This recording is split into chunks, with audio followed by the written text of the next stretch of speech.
For this video, guys, we're going to look at wide receiver under as a man-beating play this time, okay? And this is going to be something that I like to do against max protecting type of scenario where you think they're sending six at you, and you need some quick hitters. So what I'm going to do here is I'm going to max protect. And all I'm going to do on this play is put the X on a slant. Okay, so what we've got to do is we've got three man-beating plays, right?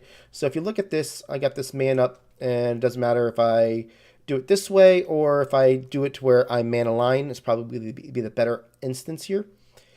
First thing you're going to notice is you're going to have the ability to hit this A as your first. See how it's kind of a rigid route?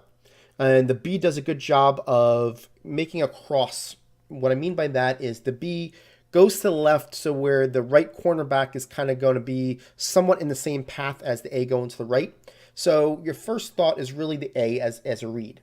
If you don't get that read and that guy doesn't beat that man because maybe he's got a stellar man coverage inside nickel corner, then you're going to want to wait for the X or the B, whoever beats their man from a speed standpoint, and make it work. So let me show you here the A. You're going to see that he's going to have a nice sharp break to the outside, and you're going to be able to lose their man. You want to do it as you do it, as you make the break. Watch what happens on this play. It's because of that rigid route. The guy continues to go backwards. Watch. Like there, see how it goes backwards?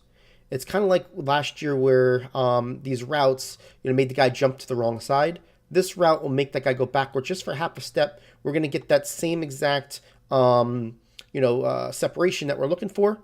And it's going to be a really nice play for you, especially because it's down the field. Now, if they were to do something like this to where they weren't using this player, or if that player is on man and you know that you're going to be able to stop them, you could put the Y on some type of route just to make sure that you get that player out of the way, right? So if you do something like this, you put the X there. If that guy comes out of the way, now you're doing that break, you're going to have a good opportunity of being able to get down the field. Now, that time they switched up their routes because what ends up happening on that play is when I put this player on a out route, what ends up happening in mid coverage is that they switch these two players. I want to make sure that you see this. These two players will switch. So this guy will actually go to this player, and this player will notice that this player right here is on an out. So if you really want to, and I'll kind of make sure that I show it here a little bit better, is if I put this player on some type of swing this way, if you really want to say, you know what, I know they're in man coverage, I know I can hit that player before they get to the blitz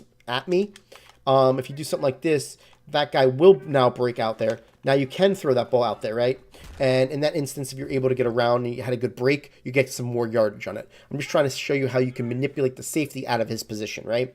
So that's the first route on this. The second route on this, and this is something I normally max protect because I want to make sure that I've got, in case they have that stud at the player, is to hit the B or the X.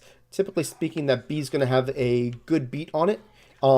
Depending on your speed. This is my slower speed guy. So what you saw here was Julio got the better of him in there. If I was to flip this and make sure that the Julio is the X route, which in my opinion, I'm going to make sure that I've got one of my better, faster players there. Even if it's not a good route runner, just something to where that X route is going to be able to get across the field. And you can see that typically the B is going to get open no matter what because it's a slant route. So just kind of play those routes apart. But the idea on this play is really to hit the A route first, and then the X route, and then the B route. Now, if you don't have anybody that's speedy in the B, you can always put them on a slant, and you double slant them. But that A route is, always your first route, and then you're going to look at the X and the B as they cross the field and kind of pick which one the user doesn't follow. So that's kind of how that works with max protection. But again, the route that really, to me, makes this play is that A route. And, as long as you can kind of hit them on its break, you're going to have some really good opportunity to get some good yards on it because of the ability of getting that separation that we showed you on the instant replay.